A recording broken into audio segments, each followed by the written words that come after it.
What's going on, y'all? I'm Preston Smiles here from Haleakala in Maui, Hawaii.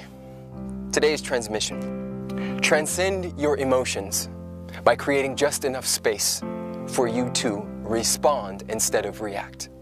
And one of the things I've noticed, especially in men, but people in general, is that we are very reactive. We spend a lot of time trying to even the score and prove a point, no matter what the cost is, leaving metaphorical dead bodies in our wake. And some of you guys know, but most of you don't know, that most of my childhood I struggled with anger issues. I didn't know how to communicate like I do now. And one of the beautiful things about when you take yourself on and choose to dive deep into transformational and personal development work is that it prepares you for when shit hits the fan, right?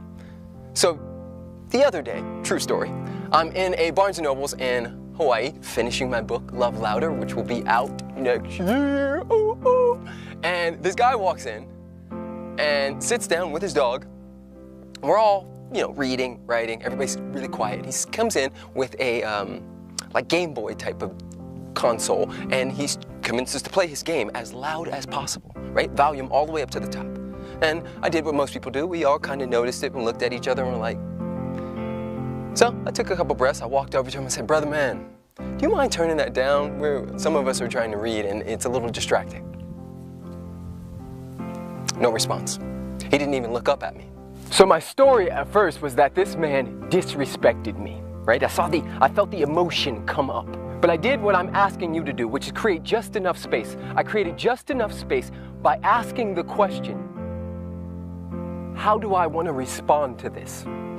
Not how do I want to react, but how do I want to respond? And just enough space was created for me to step out of my anger and story, because the issue is never the issue. Our interpretation of the issue is the issue.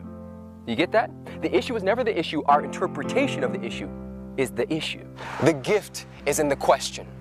Because the moment I asked that question, there was just enough space for me to step outside of my emotions, gather myself, get my wits about me, and make a decision, make a choice, respond.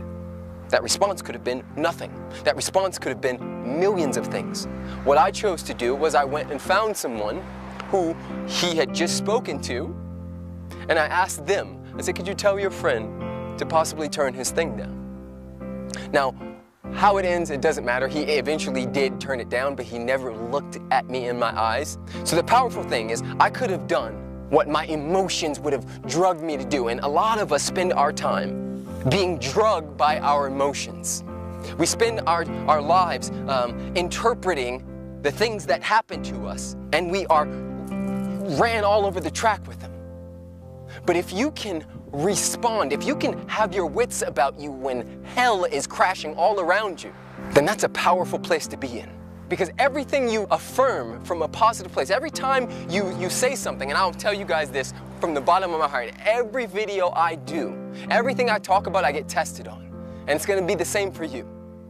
When you say, "You know what, I'm going after my dreams," immediately the universe is going to send a test. Do you go to the party or do you study? You say, "You know what? I'm going to attract the man of my dreams." The universe is going to send a test. It's going to send you a guy that is not the man of your dreams. Do you date him or do you hold out? I promise you, you will be tested. But if you can create enough space in between you and your emotions, you hit the mountaintop. So today I implore you to continue to do the work, to create just enough space. Ask the question, how would I like to respond? And wait.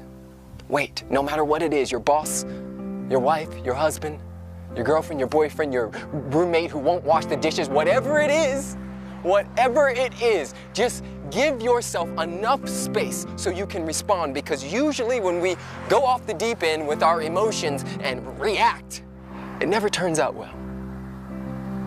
Or as well as we would like it to. You have the power. You do the work. This work is so that you are prepared for ish to happen.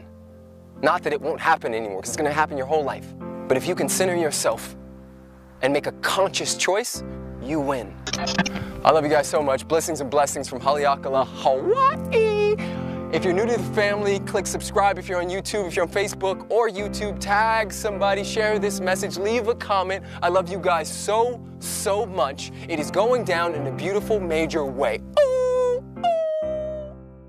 There are people who come into your life who will be there, maybe not even forever, but they'll live with you forever.